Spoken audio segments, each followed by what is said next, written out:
Bom dia, meus irmãos, graça e paz, amém? Bom dia a você também que está aí nos acompanhando através das nossas redes sociais, que você também possa ter um bom domingo na presença do nosso Senhor. Meus irmãos, vamos abrir as nossas Bíblias em Salmo de número 113. Vamos fazer a leitura desse Salmo no início dessa manhã, Salmo 113.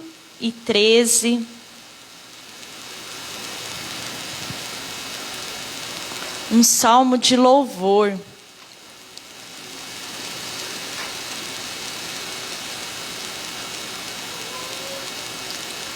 Salmo 113 diz assim: Aleluia, louvai ao Senhor, louvai o nome do Senhor. Bendito seja o nome do Senhor, agora e para sempre. Do nascimento do sol até ao ocaso, louvado seja o nome do Senhor.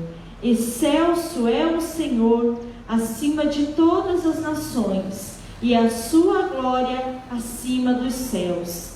Quem há semelhante ao Senhor nosso Deus, cujo trono está nas alturas, que se inclina para ver o que se passa no céu e sobre a terra?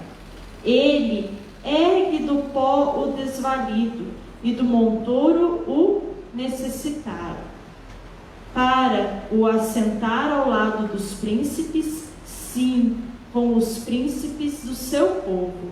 Faz que a mulher estéril viva em família e seja alegre mãe de filhos. Aleluia. Quem é este, meus irmãos, que é digno de toda honra, de toda glória e de todo louvor? Quem é este, meus irmãos, que é maior e mais digno objeto de louvor? Este é o nosso Deus, e é por conta desse Deus, e é para adorar a esse Deus que nós estamos aqui hoje. Então vamos nos colocar de pé nesse momento. O grupo de louvor tem a oportunidade.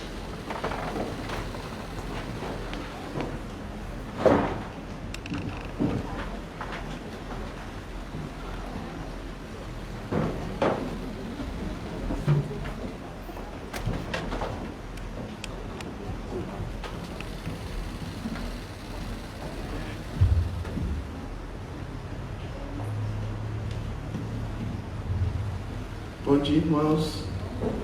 Neste momento vamos estar cantando a música Quietude.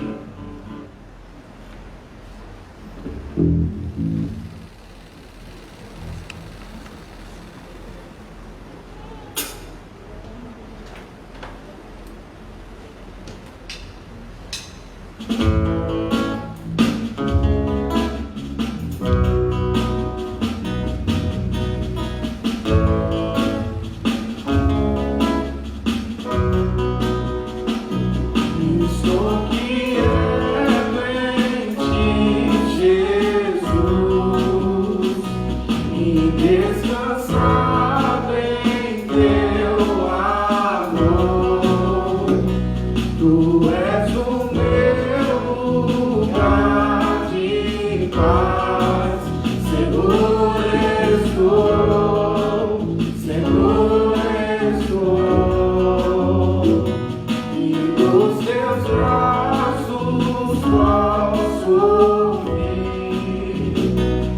som que acalma o meu coração,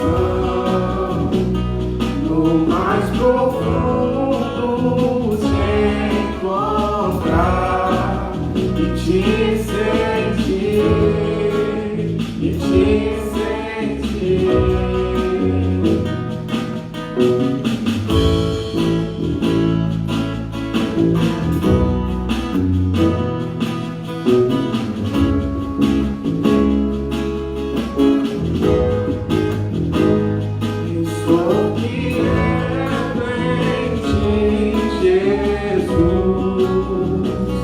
E descansar em teu amor. Tu és o meu lugar de paz.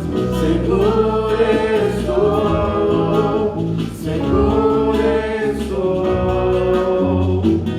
E nos teus braços posso ouvir o som que acalma o meu coração, no mais profundo te encontrar e te sentir, te sentir.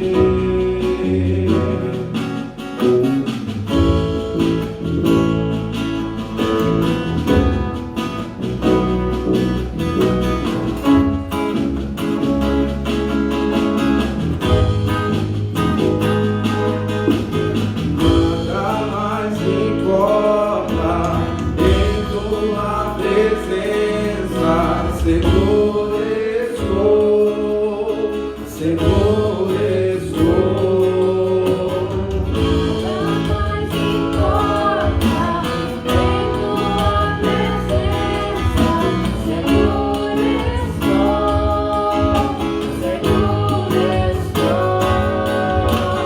Nada mais importa em tua presença.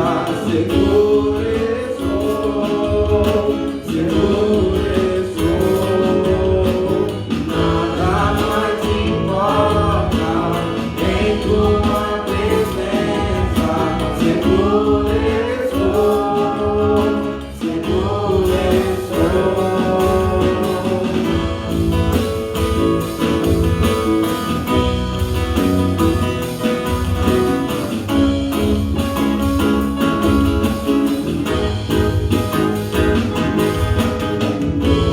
Teus braços posso ouvir o som que acalma meu coração, no mais profundo se encontrar e te sentir, e te sentir.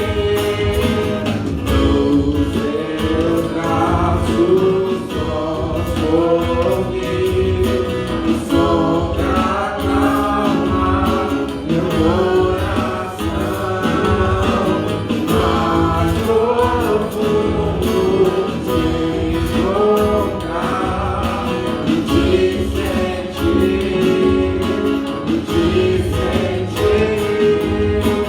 Nos teus braços posso ouvir o som que acalma meu coração, no mais profundo te encontrar e te sentir, e te sentir.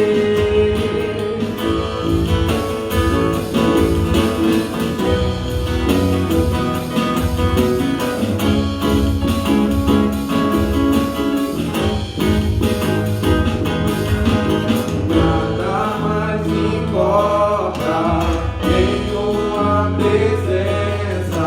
Seguro estou,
amado, Senhor misericordioso, ó Pai, muito obrigado por mais que o Senhor tem nos concedido.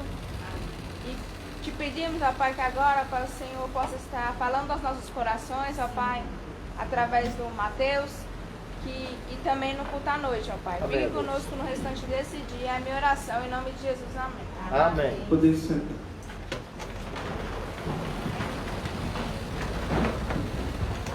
Vamos abrir mais uma vez as nossas Bíblias, meus irmãos, em Filipenses capítulo 4, versículo de número 4.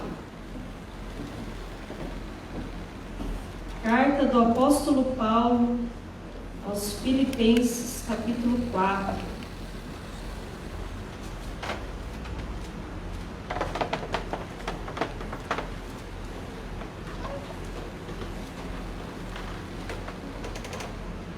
Filipenses capítulo 4, versículo 4 diz assim: alegrai-vos sempre no Senhor. Outra vez vos digo, alegrai-vos. Meus irmãos, esse é um texto bastante simples da palavra de Deus, mas que tem 3 lições preciosas a nos ensinar.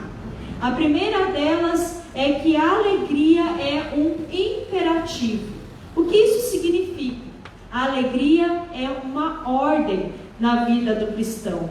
Quando aqui está escrito alegrai-vos, esse alegrai é no sentido de uma ordem, não é uma opção, não é uma escolha que você tem de ser alegre ou de estar alegre.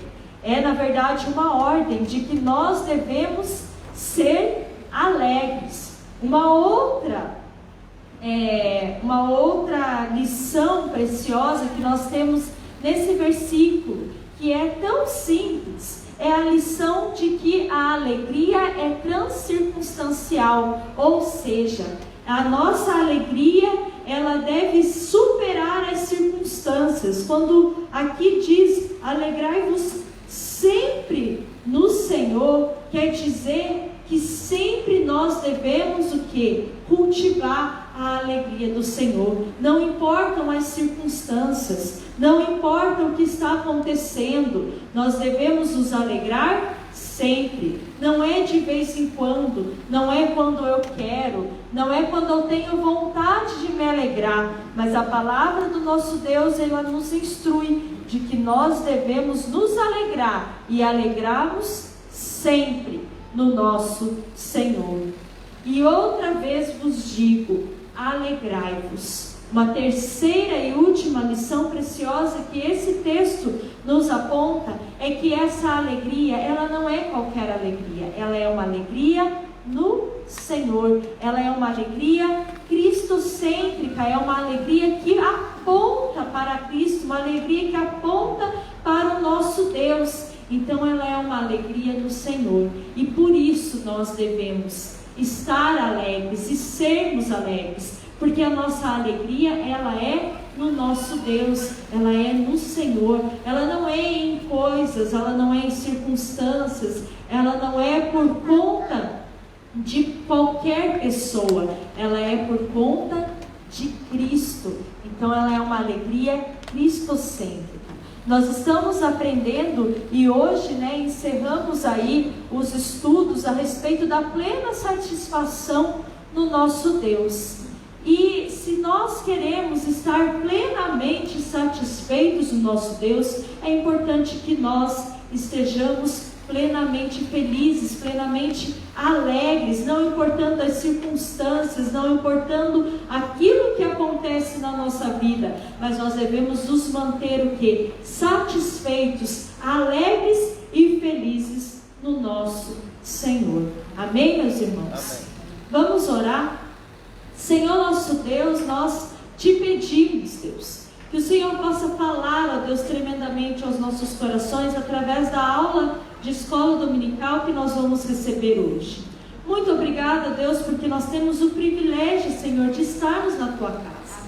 Muito obrigada, Deus, porque o Senhor é aquele que nos mantém vivos, aquele que nos sustenta, aquele, Senhor, que nos levanta a cada manhã. Obrigada, Deus, porque nós podemos estar aqui, porque nós podemos desfrutar da comunhão com os nossos irmãos, mesmo, Deus, com tantas restrições, com tantas limitações. tentações, o Senhor tem, ó Deus, nos guardado, nos protegido e nos sustentado nesse tempo. Amém. Senhor, nos ensine, ó Deus, a sermos mais alegres, a sermos mais satisfeitos, felizes, ó Deus, com aquilo que o Senhor nos dá diariamente. Coloca, ó Deus, no nosso coração, ó Deus, a gratidão, a alegria, que nós possamos nos regozijar em Ti, Senhor, em nome de Jesus. Que o Senhor possa usar, ó Deus, o Mateus nesse momento para falar aos nossos corações através, ó Deus, da aula que ele preparou.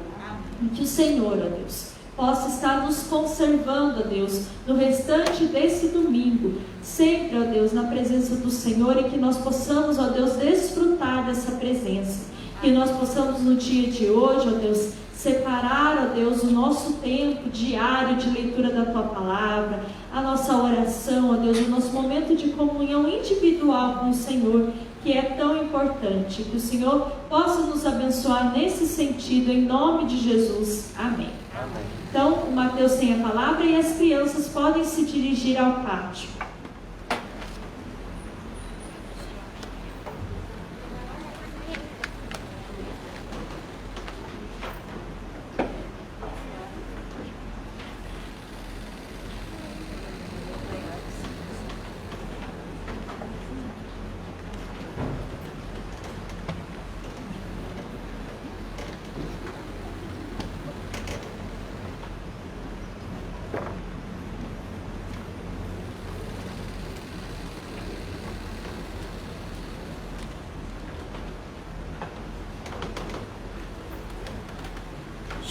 Bom dia, meus irmãos. Graça e paz. Amém? Hoje nós iremos encerrar a nossa série de estudos do mês de janeiro. Neste mês nós estivemos estudando este livreto. Este livreto tem como título Plena Satisfação em Deus, Deus glorificado e a alma satisfeita. Esta é a obra de John Piper, a qual ele resumiu da sua obra maior, Em Busca de Deus, a Plenitude da Alegria Cristã. Mais uma vez quero dizer aos irmãos que se algum dos amados quiser, após terminarmos essa aula, essa série que vamos encerrar hoje, ler esse livreto, por favor me procure, que eu vou ter à disposição para poder emprestar, para que você faça as suas leituras e anotações, e assim venha se lembrar acerca daquilo que nós estudamos neste mês de janeiro. A lista já tem 3 pessoas. A nossa irmã Adriana vai começar a ler este livreto, eu vou entregar para ela após o tempo de quarentena que ela está passando. E o nosso irmão Lucivan é o próximo da fila. E temos a nossa irmã Ária também, que deu o seu nome para poder ler o livreto. Fique à vontade, me passe um WhatsApp, então aqui após o estudo, se você quiser passar o seu nome para ler esse livreto. Volto a dizer, este livreto você pode ler uma tarde. Você procura um local onde você tem mais acomodação na sua casa, e uma tarde você lê ele e você vai se maravilhar com o que o pastor John Piper escreve a respeito desse tema. Durante esse mês a gente viu este livreto em sua íntegra. Nos 4 primeiros capítulos deste livreto nós estivemos tendo a exposição das 2 primeiras aulas, que foram aulas que nos levaram a estudar a busca pela plena satisfação em Deus, a busca pelo prazer cristão em um eixo vertical, ou seja, no relacionamento do homem com Deus. Na busca pelo prazer cristão no eixo vertical, no relacionamento do homem com Deus, nós temos um dever. E que dever é esse? O dever de obedecer o versículo que foi lido para a nossa irmã missionária Laís. Alegrai-vos sempre no Senhor. Outra vez digo, alegrai-vos. Isso é uma ordenança. Então, o prazer cristão não é uma consequência da obediência. O prazer cristão é um ato de obediência. E eu devo obedecer ao Senhor, buscando servi-lo com alegria e com prazer. Eu devo buscar essa alegria em Deus. Eu devo ter esse prazer em Deus. Fomos criados com um propósito. Que propósito é esse? Glorificar a Deus, alegrando-se nele para sempre. Perceba que não há uma distinção entre glorificar a Deus e alegrar-se nele para sempre. A pergunta do Catecismo Maior de Westminster é a seguinte: qual é o fim supremo e principal do homem? E não quais os fins supremos e principais do homem. Nós temos um fim supremo e principal. Que fim é esse? Glorificar a Deus, alegrando-se nele para sempre. Nós vimos também na perspectiva da busca do prazer cristão no eixo vertical, que esta busca tem duas implicações. A primeira, ela valoriza os sentimentos, valoriza as emoções. A Bíblia nos manda acerca daquilo que devemos sentir, pensar e falar. Então as afeições, elas são importantes. E quando nós não temos o prazer em obedecer a Deus, nós temos que seguir 3 passos. O primeiro é confessar a Deus a frieza e a dureza do nosso coração, que temos alegria nele. O segundo passo é nós estarmos pedindo a Deus para que Deus restaure em nós a alegria e o prazer de servi-lo. E o terceiro passo é fazer o dever na esperança de que Deus vai restaurar em nós a alegria e o prazer de estarmos adorando, servindo a Ele, trabalhando em prol da sua obra, vivendo para glorificar e honrar o seu santo nome. E essa busca também, ela implica numa minação da autocomiseração e do orgulho. Por quê? Nos coloca como vasos vazios debaixo da grande fonte que é o nosso Deus. E nós não temos necessidade nenhuma de termos aplausos, reconhecimentos. Por quê? Nós queremos apenas glorificar a Deus. Então não importa o que vamos fazer. O que estamos fazendo é para a glória de Deus. Então não preciso falar para as pessoas que eu sou o cara, que eu conquistei tudo que conquistei na vida, porque eu sei de tudo. Não preciso falar isso. O prazer cristão, ele vai minar essa vanglória. Como também não preciso falar para as pessoas, eu lutei, eu me dediquei, eu me sacrifiquei, eu mereço reconhecimento. Eu não preciso, a gente não precisa disso, porque o nosso prazer está em quem?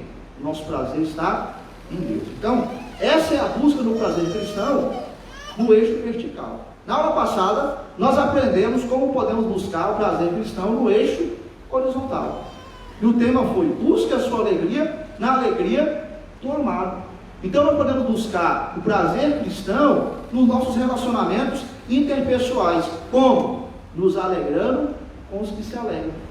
E amando genuinamente as pessoas. Esse amor genuinamente é que vai nos fazer nos alegrar com os que se alegram.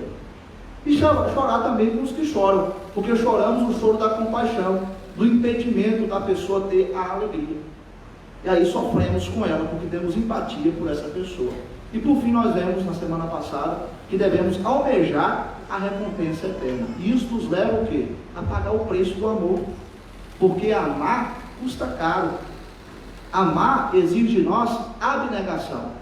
E nós abnegamos quando amamos, pensando na recompensa eterna, pensando naquilo que é superior e que não se compara com o que é supérfluo, com o que podemos ter aqui nessa terra. Então, este foi um breve resumo de tudo que nós vimos durante este mês.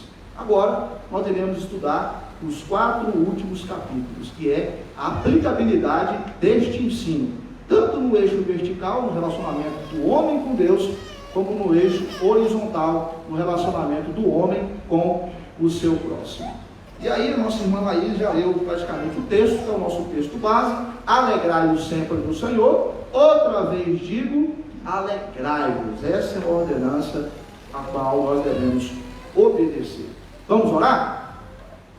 Senhor Deus e eterno Pai, pedimos ao Senhor que o Senhor fale ao nosso coração nesta manhã. Que o Senhor, meu Deus, possa nos edificar, que o Senhor possa nos abençoar poderosamente, para que nós, ó Deus, saiamos daqui maravilhados com o ensino da Tua Palavra, e não somente maravilhados, mas com disposição e motivação para viver. Muitas vezes, ó Deus, falo por mim, conhecemos a Tua Palavra, mas não a entendemos. E por que não entendemos? Porque, meu Pai, não vivemos. Que o Senhor nos ajude a viver. Que o Senhor nos ajude, ó Pai, a sermos cristãos que tenham realmente a palavra do Senhor como regra de fé e prática, ó Pai. Que nós não sejamos cristãos teóricos, mas que nós possamos viver o Evangelho. Que possamos conhecer e pregar o Evangelho e estarmos, ó Pai, vivenciando as verdades do mesmo. Por isso, fale conosco nesta manhã, convém que eu diminua, que o Senhor cresça, que o Senhor seja glorificado, que o Senhor venha ser realmente, ó Pai, aquele no qual tenhamos a plena satisfação, para que a nossa alma venha se satisfazer do Senhor e o Senhor venha ser glorificado. Assim oramos em nome de Jesus. Amém. Bom, hoje nós veremos a aplicabilidade desse ensino em 4 áreas da nossa vida e ministério, sendo elas a adoração, o casamento, as finanças e as missões. Vamos começar vendo a respeito da nossa primeira área, que é a área da adoração. Nós temos uma noção inimiga que é disseminada por aí afora, que é um obstáculo para a verdadeira adoração. E que noção é essa? É a seguinte: boas ações devem ser realizadas desprovidas de interesse pessoal. Quando nós extremizamos essa fala, nós, de alguma maneira, estamos minando o que é a verdadeira adoração. Porque quando nós vamos adorar a Deus, nós temos que buscar um proveito próprio. Nós temos que buscar um proveito pessoal. Sabe por quê? Porque a adoração é o banquete das gloriosas perfeições de Deus em Cristo. Nós temos o dever de adorar a Deus, de louvar a Deus, de exaltar ao Senhor. Mas Deus não quer de forma alguma que nós estejamos aqui reunidos na igreja para adorá-lo de forma desinteressada. Então, nós não podemos cumprir esse dever como se fosse um mero senso de obrigação, como se não fôssemos ganhar nenhum tipo de compensação, nenhum tipo de ganho. Quando nós estamos aqui reunidos para adorar a Deus, nós temos que ter o discernimento que devemos buscar o prazer no Senhor. Porque a adoração é um mandamento. É um mandamento do Salmo 37, versículo 4. Eu peço que um dos irmãos, por favor, leia o Salmo 37, versículo 4.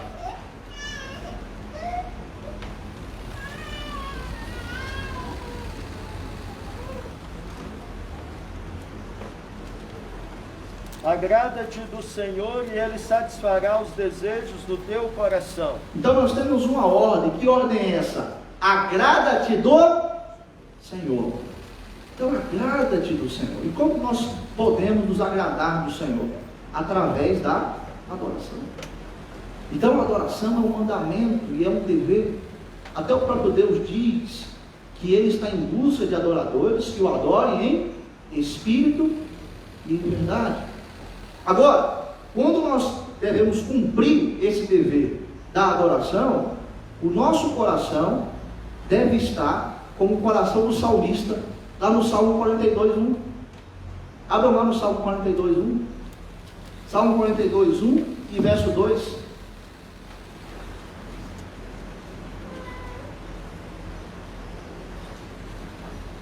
Como suspira a costa pelas correntes das águas, assim por ti, ó Deus, suspira minha alma. A minha alma tem sede de Deus, do Deus vivo. Quando irei e viverei perante a face de Deus? Primeiro ele usa o quê? Um exemplo da coça. A coça anseia por águas. Assim como essa coça que anseia por águas, o que a alma do salmista tem em relação a Deus? Está aí no texto. Sede. É dessa forma que nós devemos cumprir o dever da adoração. Ter sede e fome de Deus. Estar aqui para adorar a Deus. Estar na sua casa ouvindo louvor para adorar ao Senhor. Ler a palavra, se alimentar da palavra. É você estar adorando a Deus. E para adorar a Deus, você deve ter sede, fome de Deus. Você não deve buscar Deus de forma desinteressada. Lembre-se, Deus é mais glorificado em nós quando nós estamos mais satisfeitos nele. Então, na adoração, nós temos a aplicabilidade desse ensino. Nós estamos aqui para adorar a Deus e nós temos que participar desse banquete. Somente Deus é que pode saciar a sede da nossa alma. Somente Ele pode estar acabando com a nossa fome, a fome que devemos ter por Ele. Então, nós temos que desejar o Senhor, ansiar pelo nosso Deus. Se nós reduzirmos a adoração como um mero senso de dever, isso não é adoração de forma alguma.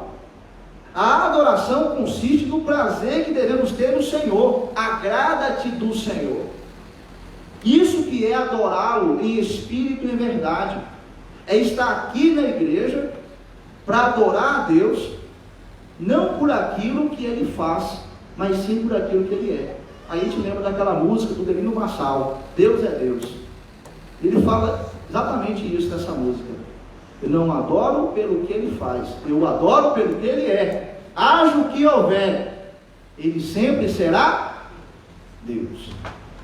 Então a busca pelo prazer cristão, aplicando esse ensino na área da adoração, nos leva a ter o discernimento que nós precisamos ter o desejo pelo Senhor. A nossa motivação de vir ao culto é estar querendo adorar o Senhor. Eu não venho ao culto com a motivação de ver o pastor pregar. Eu não venho ao culto com a motivação de ver a equipe de louvor cantar e tocar. Eu não venho ao culto com a motivação de ver o meu irmão ou a minha irmã. Eu não venho ao culto com roupas extravagantes com a motivação das pessoas me verem e quererem me prestigiar e para eu ter um reconhecimento com a boa roupa que eu escolhi. Não, eu venho ao culto por causa de quem? De Deus. Eu venho ao culto para adorar a Deus. Eu venho ao culto porque eu quero prazer em Deus. E somente Ele é que pode satisfazer o nosso coração. Por isso que a adoração deve ser o ato mais prazeroso da nossa vida. Mas sabe o que impede muitas vezes, além da noção equivocada de que boas ações devem ser desprovidas de interesse próprio? São os nossos prazeres medíocres. O que são esses prazeres medíocres? Os prazeres fugazes e efêmeros, passageiros dessa vida. Nós trocamos a adoração, o prazer que podemos ter na adoração, por coisas supérfluas, simples. Enquanto poderíamos desfrutar de um grande mar de alegria em Deus, porque nele nós temos plenitude de alegria. Somente no Senhor podemos desfrutar da plenitude de alegria. Deus deve ser a nossa recompensa gloriosa. É por isso que John Piper, na página 61, ele diz o seguinte: satisfazer-se com tudo que Deus é para nós em Jesus é a essência da experiência de adoração autêntica. A adoração é o banquete do prazer cristão. Então, eu tenho fome e sede de Deus, então eu vou adorá-lo, porque eu vou ser alimentado pelo Senhor. E aí, eu quero levar os irmãos a refletirem acerca de 3 implicações da adoração da igreja. 3 implicações. A primeira implicação da adoração: devemos vir ao culto com o desejo de receber. Essa é a primeira implicação. Então você não vem ao culto com o foco naquilo que você vai doar para Deus, naquilo que você vai dar para Deus. Até parece que Deus depende de alguma forma daquilo que você pode conceder a Ele. Não. Você vem ao culto para receber. Então, quando você está adorando a Deus, você está recebendo.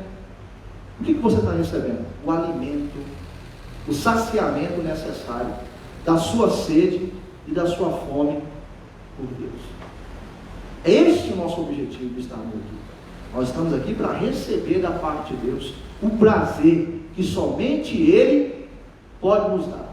A segunda implicação da adoração é a seguinte: a essência da adoração é a satisfação em Deus. Então a primeira implicação é que a adoração, ela consiste em nós recebermos de Deus o prazer, a satisfação, quando estamos adorando Ele.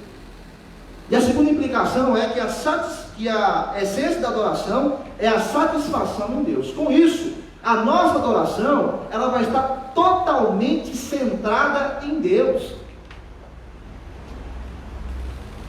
O foco dela vai ser somente o Senhor, porque nós queremos satisfazer o nosso coração nele. Então a busca pela satisfação em Deus é a essência da verdadeira adoração.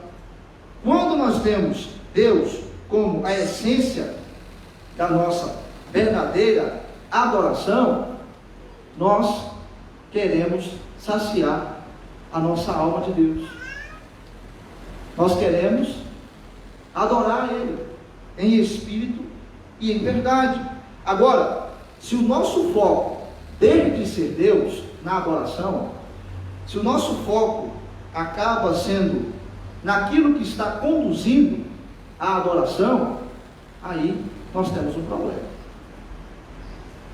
E aí eu quero chegar no extremo, o qual devemos combater. E que extremo é esse? o extremo de muitas vezes estarmos aqui no culto, prestando atenção mais na qualidade do louvor do que de fato na adoração que nós podemos estar desfrutando do banquete que Deus pode nos conceder. É claro que isso vai nos levar também a outro extremo. São dois extremos, de que também nós não podemos, e isso eu falo mais para as pessoas que estão envolvidas na equipe de louvor, chegar aqui à frente e de qualquer jeito dizer: Senhor, igreja, eu não sei direito a música, eu não sei tocar direito, mas vamos louvar, é para a glória de Deus, e fazer de qualquer jeito. Nós precisamos achar um ponto de equilíbrio, para que não venhamos extremizar demais a questão da qualidade, e assim, quando errarmos alguma letra, ou errarmos alguma música, nos autoflagelarmos, como também nós não precisamos estar extremizando demais, para o extremo, de que se nós fizermos de qualquer jeito, e com a intenção boa do nosso coração, Deus será honrado, Deus será glorificado. Precisamos sim nos preparar, isso eu falo para quem está na equipe de louvor, para estar aqui à frente, cantando bem, tocando, ok. Mas se você errar é humano. Errou, passa para frente. Você se preparou, você se dedicou, aconteceu aquele erro. Deus não deixou de ser glorificado, não deixou de ser adorado pelo seu erro. Na minha adolescência eu não entendia isso. Ele, na equipe de louvor da UPA, tinha aquela bateria acústica, quando trocou ela pela bateria eletrônica, eu lembro que teve uma vez que a baqueta caiu da minha mão. Aí eu pensei, nossa, acabou. A adoração foi embora, já era. Deus não foi adorado, Deus não foi louvado. Fiquei a semana toda aquilo martelando na minha mente. Aí domingo que vem, vou vir, vou tocar. Foi um erro. O que tem que acontecer? Senhor, me capacite para que eu possa apresentar um melhor louvor, tocar da melhor forma, mas que esses erros não nos impeçam de adorar, de engrandecer e de exaltar o Senhor, porque nós não podemos perder o foco da satisfação que devemos ter nele. Então a nossa adoração, ela deve ser centrada em Deus, porque a essência dela é a satisfação em Deus. A última implicação da adoração: a adoração, ela é um fim em si mesmo. Nós não podemos de forma alguma utilizar a adoração como meio. Nós não estamos aqui para adorar a Deus como se estivesse barganhando com Deus. Senhor, eu estou aqui te adorando para que o Senhor me dê o carro do ano. Senhor, eu estou aqui te adorando para que o Senhor me conceda aquela menina da UPA que eu quero namorar com ela. No caso dos adolescentes, ou as meninas da UPA, adolescentes, aquele menino que eu quero namorar com ele. Senhor, eu estou aqui te adorando porque eu quero fazer uma viagem dos sonhos. Senhor, eu estou aqui te adorando para que a gente possa levantar recursos para missões. Não, a adoração é um fim em si mesmo. A adoração não é um meio. O marido não chega para sua esposa e fala: eu tenho prazer em você porque você faz uma boa feijoada. Fala isso para sua esposa para você ver. Marido, fala não, paga o preço para falar não. É perigoso você dormir no sofá. Da mesma forma, um pai não pode chegar para o filho e falar: eu tenho prazer em jogar bola com você, desde que você lave o meu carro. Errada a motivação. A nossa adoração, ela tem um fim em si mesmo. Ela não pode ser tratada como um meio. Nós não podemos adorar a Deus querendo algo em troca. Por isso que o prazer cristão vai proteger a essência da verdadeira adoração. Então são 3 implicações, meus irmãos. A primeira, recebemos de Deus quando adoramos a Ele. A segunda implicação, a essência dela está na satisfação em Deus. E a terceira é que ela é um fim em si mesmo. E aí nós temos a frase de John Piper, na página 63, com base neste ensino, ele diz: se a essência da adoração é a satisfação em Deus, então a adoração não pode ser um meio para mais nada. Então a adoração, ela deve ser um fim ensina isso. Então, na área da adoração, nós podemos buscar o prazer cristão, aplicando esse ensino do prazer cristão na área da adoração, tendo discernimento de que devemos nos atentar para essas 3 implicações. Agora vejamos a aplicabilidade desse ensino na área do casamento. Aí eu pergunto aos irmãos, por que existe tanta infelicidade no casamento de muitas pessoas? Por quê? Eu vou dizer por quê. É porque os maridos e também as esposas não procuram o prazer no prazer do cônjuge. Por isso que é a infelicidade. Volto a dizer, maridos e esposas não procuram o prazer no prazer do cônjuge, ou seja, não se alegra com o que se alegra. Não chora. Aqui vocês estão chorando. Isso no contexto o quê? Conjugal. Vamos lá para Efésios capítulo 5. Efésios 5, do versículo 25 ao versículo 30.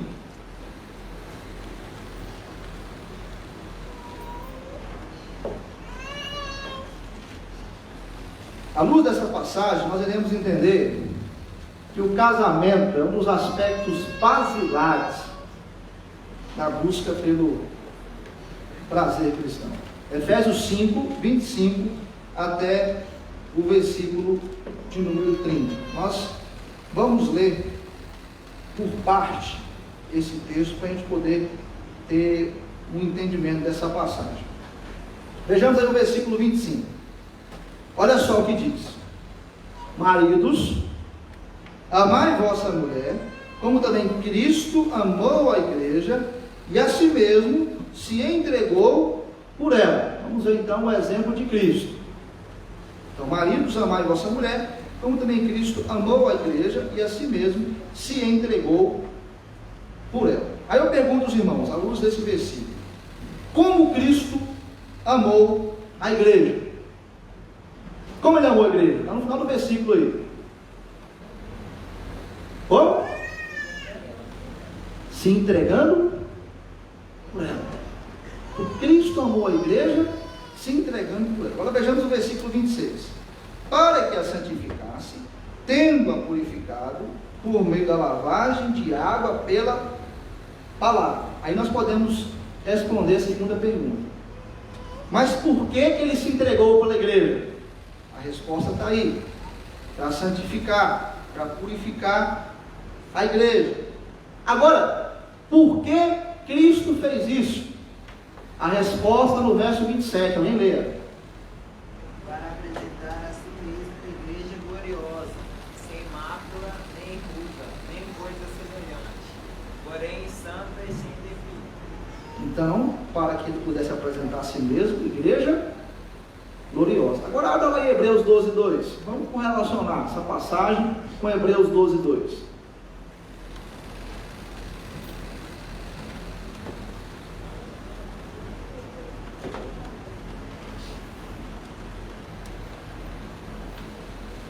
Hebreus 12,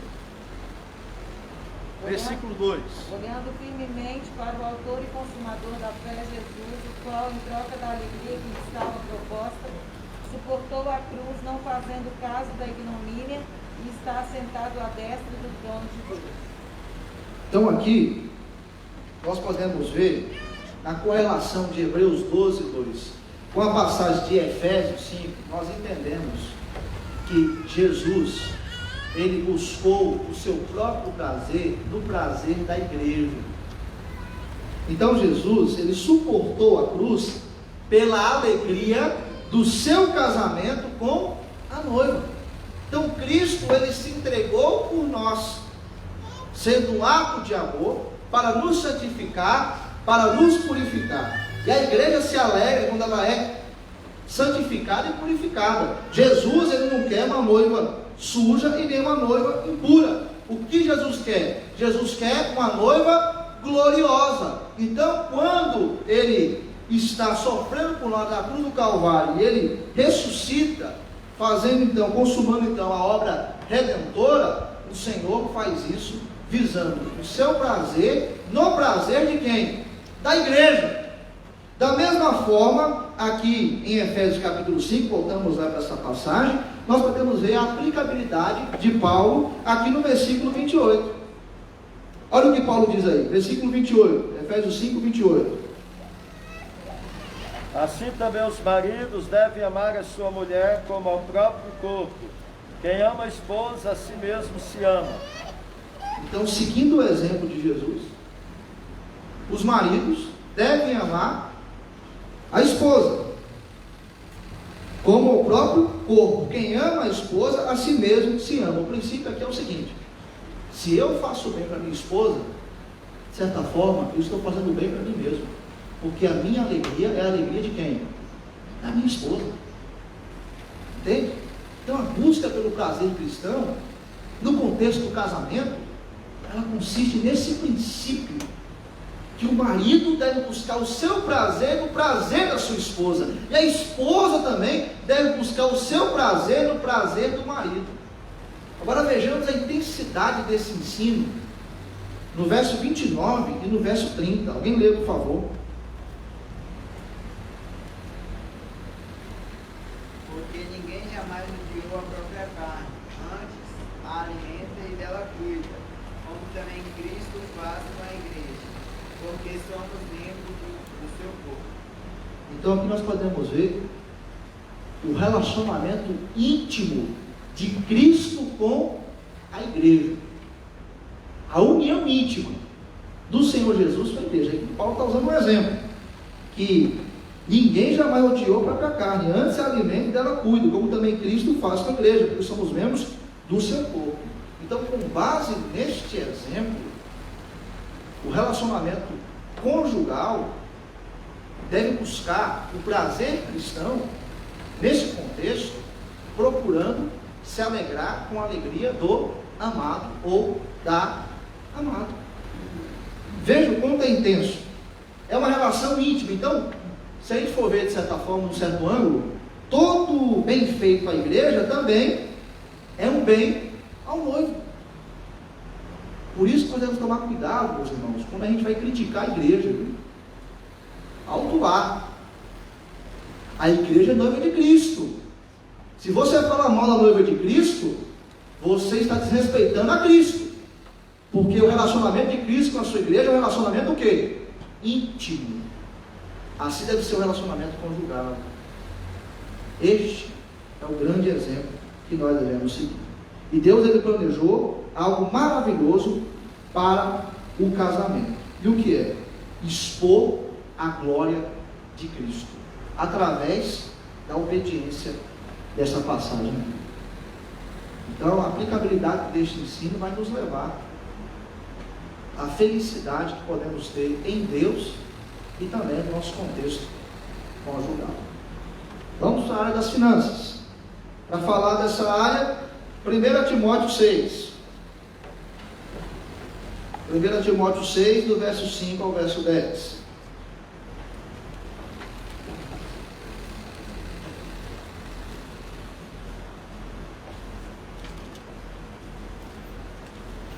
Também faremos aqui uma análise detalhada dessa passagem. 1 Timóteo 6, do versículo 5 até o versículo 10.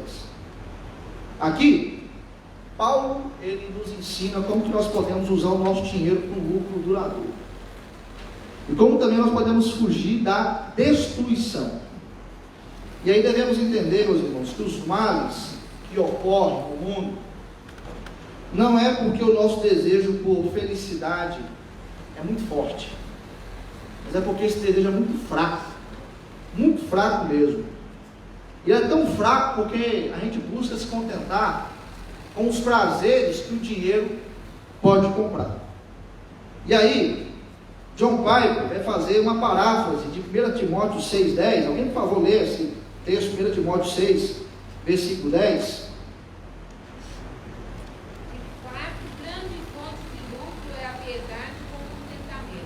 Porque nada temos trazido para o mundo, nem coisa alguma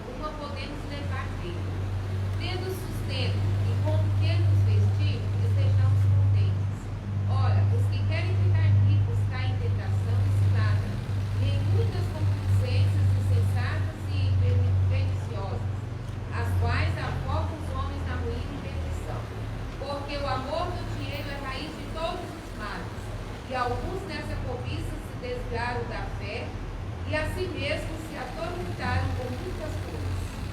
Então, no versículo 10, que a nossa irmã Vânia leu, Paulo está falando, porque o amor do dinheiro é a raiz de todos os males. Aí John Piper faz uma paráfrase. O que ele fala?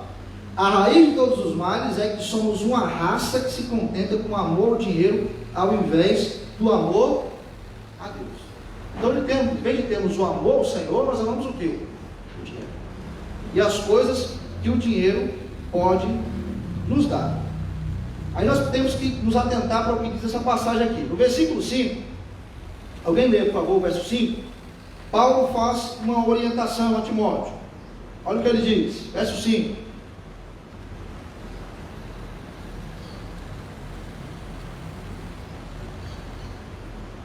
1 Timóteo 6, 5. Há declarações de homens cuja mente é pervertida e privados da verdade, supondo que a verdade é fonte de luz. Então Paulo está falando a Timóteo, olha, toma cuidado com esses gananciosos, que amam o dinheiro, que usam até mesmo a piedade como fonte de lucro. Aí no versículo 6, texto que a nossa irmã Vânia já leu, Paulo está falando de um lucro superior do que é o lucro do dinheiro. E o que diz Paulo no verso 6? De fato, grande fonte de lucro é a piedade com contentamento. A piedade com contentamento, ela nos concede um lucro superior do que o lucro do dinheiro. Podemos dizer claramente isso aqui no texto. E aí, nós temos que ter o discernimento que precisamos desenvolver uma piedade que seja rentável. Ou seja, uma piedade que nos faz ter o contentamento com aquilo que nós temos e nos faz abrir mão do lucro, do conforto, do luxo que o dinheiro pode nos conceder, como se nós estivéssemos querendo amassagear o nosso ego. Então, o apóstolo Paulo fala para Timóteo, de fato, grande fonte de lucro é a piedade com o contentamento. Então, essa piedade, ela vai nos fazer produzir riquezas que são eternas, e não riquezas que são passageiras. Ela vai nos fazer buscar aquilo que é eterno, e não aquilo que é passageiro. E aí, nós veremos agora 3 razões pelas quais não devemos buscar as riquezas. Está aqui no versículo 7 até o versículo 10. Antes, não vamos extremizar este ensino. Jesus, ele não é contra investimento. Jesus, ele é contra mau investimento. Você querer guardar o lucro que você ganha para querer ter um benefício pessoal e ajudar as pessoas, isso não é proibido. Também não é um pecado você ser rico, ter muitas posses. Não é isso. O que Paulo está condenando aqui é a massagem do ego, é a vida com luxo, é a condição de você ajudar o próximo, você não ajudar, é você pensar só em si mesmo. Então vamos lá. Primeira razão, porque nós não devemos estar indo em busca dessas riquezas, como o texto aqui está condenando, está nos ensinando. Caixão não tem gaveta. Eu pergunto aos irmãos, quantas vezes você viu num cortejo fúnebre um carro de mudança subindo no lado Mandioca? Quantas vezes? Nenhuma vez. Tudo que conquistamos aqui nessa terra, nós não iremos levar para a eternidade. Imagine um avião cheio de autoridades, políticos, filhos de missionários, advogados, promotores. Esse avião cai, todo mundo morre, aparece diante de Deus. Está lá todo mundo sem cartão de crédito, sem cheque, sem hospedagem para algum hotel. Quem tiver juntado dinheiro aqui nessa terra vai estar numa situação totalmente caótica diante do Senhor. Então a primeira razão é, caixão não tem gaveta, diz o versículo 7, porque nada temos trazido para o mundo, nem coisa alguma podemos levar dele. E aí, a segunda razão está no versículo 8, tendo sustento com que nos vestir, estejamos contentes. Então precisamos nos contentar com aquilo que nós temos. Se nós gastamos energias para buscar coisas efêmeras e passageiras apenas para massagear o nosso ego, nós somos um tolo. Nós estamos perdendo tempo, porque devemos nos saciar, nos contentar com as coisas básicas da vida. O Senhor é o nosso pastor, nada nos faltará. Somente nele nós temos o quê? Paz e segurança. E Ele é o Deus da providência, que nos sustenta, que nos ampara. Então, a primeira razão, caixão não tem nada a ver. A segunda razão, contentar com aquilo que você tem. E a terceira razão? A terceira razão está aí no versículo 9 e no versículo 10. O amor ao dinheiro nos leva o quê? A ruína. Olha aí, ora, os que querem ficar ricos caem em tentação, cilaram em muitas concupiscências insensatas e perniciosas, as quais afogam os homens na ruína e perdição. Porque o amor do dinheiro é a raiz de todos os males, e alguns nessa cobiça desviaram da fé e a si mesmos se atormentaram com muitas dores. Se você está em busca de riquezas para satisfazer o seu ego, meu querido, abandone essa busca. Isso vai destruir você, vai acabar com você.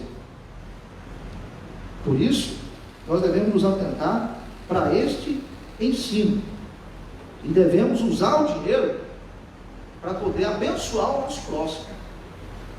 Não somente termos a bênção do dinheiro para nós mesmos, porque essa bênção ela pode se tornar uma maldição. Nós temos que ter cuidado com a ganância.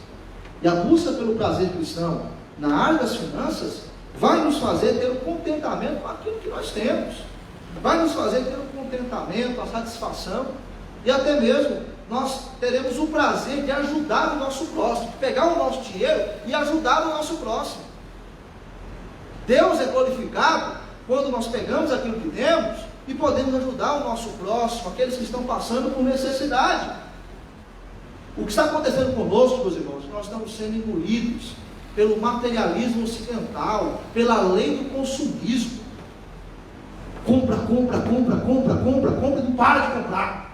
Compra mais e mais casas, compra mais e mais carros, compra mais e mais celulares, compra mais e mais roupas, e muitas pessoas sofrendo ao nosso redor, precisando de um prato de comida. Missionários lá na África e em outros países, aqui mesmo no Brasil, no Nordeste, sofrendo. E a gente, o quê?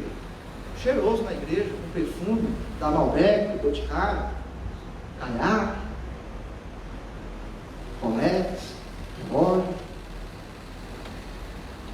camisa de marca.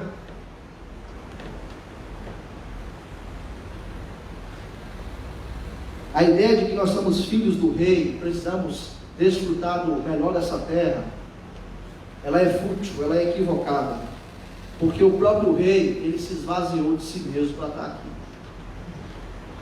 E aí? Por isso, na área das finanças, faça o melhor investimento. E qual é o melhor investimento? É você utilizar a moeda do prazer cristão. O trabalhador é digno do seu salário, ok. Você pode juntar renda? Pode, para ter benefício próprio, tudo bem. Mas lembre-se, você precisa também ajudar o próximo. Você precisa ver a alegria na alegria do próximo. Você precisa ter o prazer cristão puro, de abençoar vidas. Então, tome cuidado com a ganância. Caixão não tem gaveta. Se contente com aquilo que você tem e cuidado com amor ao dinheiro, porque isso vai te levar a ruim. A última área para a gente poder fechar é a área das missões. E aí eu quero fazer a seguinte pergunta para os irmãos. Já se passou na sua cabeça o que leva uma pessoa a abandonar a sua família, o seu conforto, os seus amigos, para poder ir para um país ou para um lugar aonde essa pessoa não conhece ninguém e aonde ela vai passar por extrema necessidade, mas ela vai pregar o Evangelho e ela vai para servir o Senhor? O que leva uma pessoa a fazer isso? Primeiro, é o chamado de Deus. Segundo, é o prazer cristão. É a alegria de poder servir, é a alegria de poder honrar e glorificar o Senhor. É por isso que John Piper vai falar na página 88, em relação à busca pelo prazer cristão na área das missões, ele vai falar o seguinte: É paradoxal o fato de as alegrias serem mais profundas, onde os sacrifícios são maiores. Mas a busca por essas alegrias é a mola propulsora da evangelização do mundo. Esses missionários, meus irmãos, estão passando por necessidade nesses países, eles estão felizes. Porque não há nada melhor do que viver segundo a vontade de Deus. Tem gente que está vivendo em palácios, não tem alegria, não tem satisfação alguma. Tem missionários que estão morando em locais assim inadmissíveis, segundo a nossa visão de morar, mas estão ali felizes, contentes, alegres.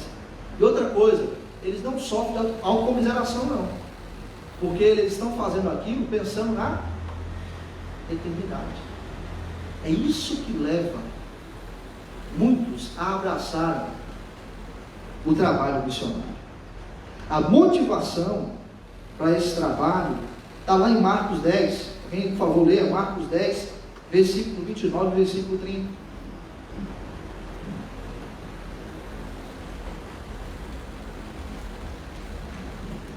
Marcos capítulo 10, verso 29 e 30.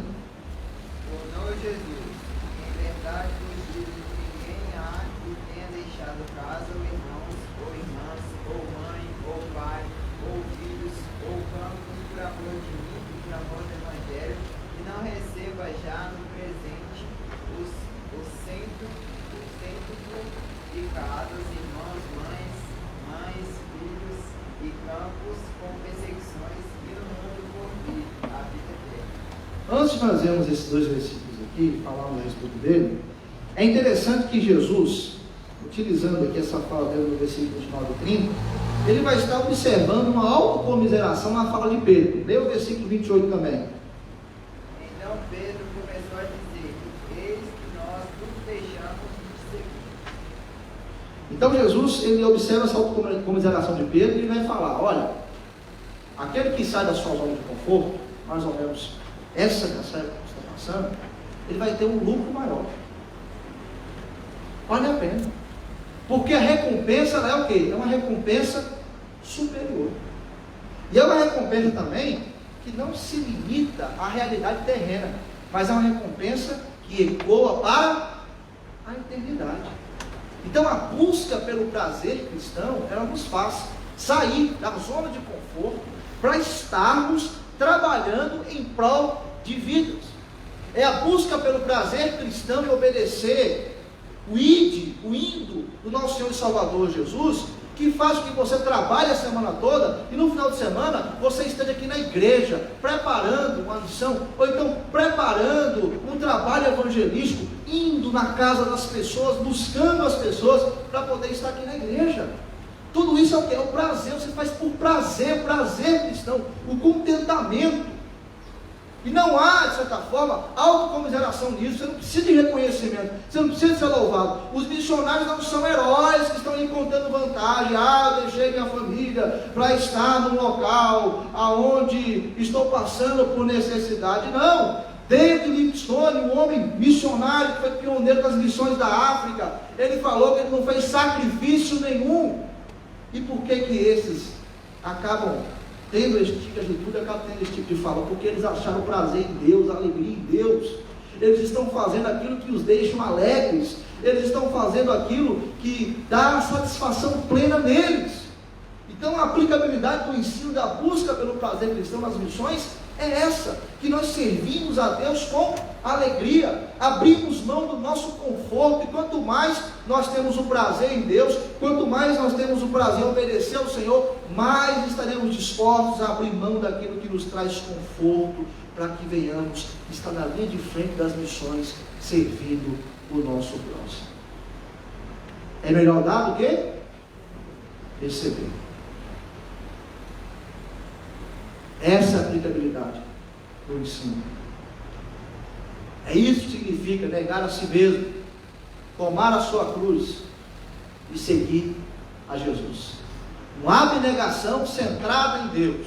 Não é uma abnegação na qual você vai se vangloriar e nem ter autocomiseração. Não é isso. É uma autocomiseração centrada no Senhor, porque a nossa recompensa será uma recompensa superior. John Piper, e encerra o capítulo falando a respeito das missões, dizendo o seguinte: portanto, se você sente em sua alma um anseio pelo tipo de satisfação em Deus que libertou esses santos para o sacrifício do amor, saboreie-o e coloque lenha no fogo através da oração, antes que Satanás o apague. Este pode ser um momento decisivo em sua vida. Você que tem um chamado missionário. Na verdade, todos nós somos missionários. É você que está sendo direcionado por Deus para fazer missões aqui em Iratinga, para fazer missões aqui na região, para fazer missões fora, em outros estados ou em outros países. Se você sente esse desejo, se Deus está te chamando, te dando esse prazer de servir ao próximo, continue colocando lenha na fogueira da oração. Esse pode ser um momento decisivo da sua vida, para que você possa achar plena satisfação em Deus, para poder servi-lo com alegria, para poder honrá-lo com todo o seu coração. Com isso, meus irmãos, nós finalizamos a nossa série de estudos acerca da busca do prazer cristão, a plena satisfação em Deus. Como podemos aplicar esse ensino na adoração? A adoração, devemos receber de Deus o banquete. A adoração, a essência dela, a satisfação em Deus. É um fim em si mesmo. No casamento, devo ter prazer no prazer do meu cônjuge, seguindo o exemplo de Cristo, ao se entregar para a igreja, para que a igreja fosse santificada, purificada, e assim ambos tenham um relacionamento íntimo, uma só carne. Nas finanças, cuidado com a ganância, se contente com aquilo que você tem. Piedade é fonte de lucro, caixão não tem gaveta. Cuidado com o amor ao dinheiro.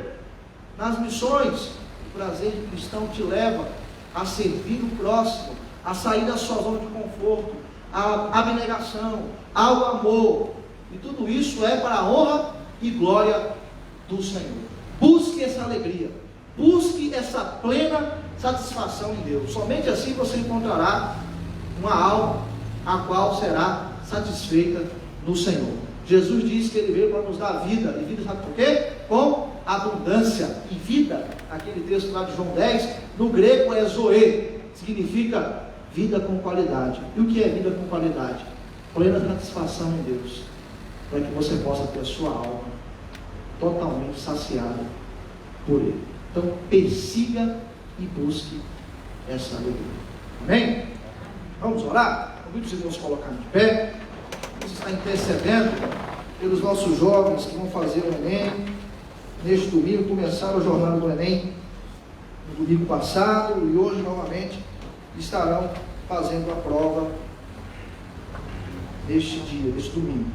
Temos avisos. O primeiro aviso é que haverá recolhimento da oferta missionária. Então a caixinha vai estar ali perto do nosso irmão Luiz Mário. Você vai entrar e vai estar depositando a sua oferta missionária. Também recolhimento dos dízimos da oferta, e as ofilácias está perto da caixinha da oferta missionária. No domingo que vem, dia 31 de janeiro, por ocasião da Escola Bíblica Dominical, nós teremos a nossa assembleia. Então, os irmãos possam estar aqui presentes para o nosso aconteceu do ano de 2020. Convido o pastor para que esteja aqui à frente, para que ele possa estar orando por nós e pedindo a Deus para que possamos viver de acordo com aquilo que nós aprendemos durante todo esse mês de janeiro. Oremos. Ó Deus bendito, nós louvamos o Teu nome, porque nesta manhã tivemos mais uma vez, da parte do Senhor, o privilégio de sermos alimentados pela Tua palavra. Que o Teu Espírito Santo, ó Pai, possa tornar esta palavra viva e eficaz no nosso coração.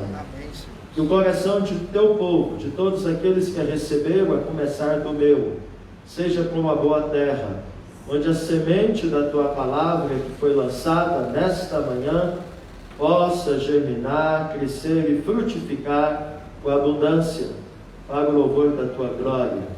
E que assim, ó Pai, possamos estar tornando prática estas verdades, estes princípios da Tua palavra na nossa vida, de termos plena satisfação no Senhor, pois assim fazendo, nós cumprimos o propósito de glorificarmos o Teu santo e bendito nome.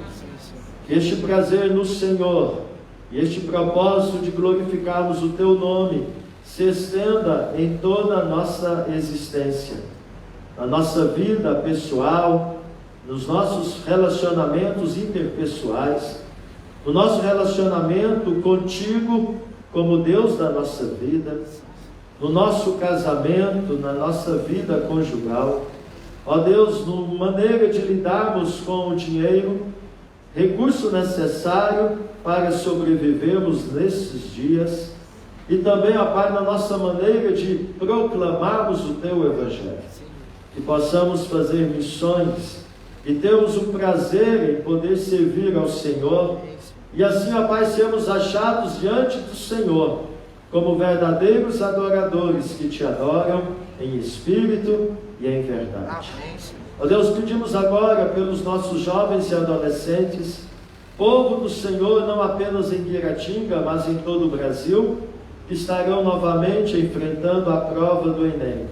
Que o Senhor venha, ó Deus, abençoar os nossos jovens e adolescentes, para que obtenham uma boa nota e tenham a bênção de poder ingressar no curso que desejam, conforme a vontade soberana do Senhor. Pedimos por aqueles irmãos amados que estão, ó Pai, no leito da enfermidade, aqueles que estão, ó Pai, contaminados pela pandemia da Covid-19. Venha visitar todos estes, na sua casa, quando estão isolados, ó Deus, no hospital, quando estão acamados. Que o Senhor traga consolo e que o Senhor manifeste o Teu livramento da pandemia e na pandemia, para o louvor da Tua glória. Ó Deus, pedimos ainda que o Senhor nos leve para os nossos lares, debaixo da Tua bênção, com a Tua proteção, que o Senhor esteja, ó Pai, nos trazendo novamente à Tua casa, e assim falando ao nosso coração, como o Senhor falou nesta manhã. Pois necessitamos do Senhor, a Tua bênção, a Tua orientação, o Teu direcionamento, para que assim tenhamos o prazer do Senhor e venhamos assim Te glorificar. É no nome de Jesus que assim oramos e consagramos ao Senhor as nossas vidas, gratos a Ti por esta manhã e por esta oportunidade, em nome de Jesus. Amém. Com isso, a nossa aula está encerrada. Que Deus abençoe cada um dos irmãos que acompanhou pelas redes sociais. Deus possa estar nos conduzindo à vivência deste ensino que tivemos durante todo este mês. Logo mais à noite estaremos de volta no culto às 19 horas. Fique na graça e na paz do Senhor, que Deus lhe conceda um excelente domingo.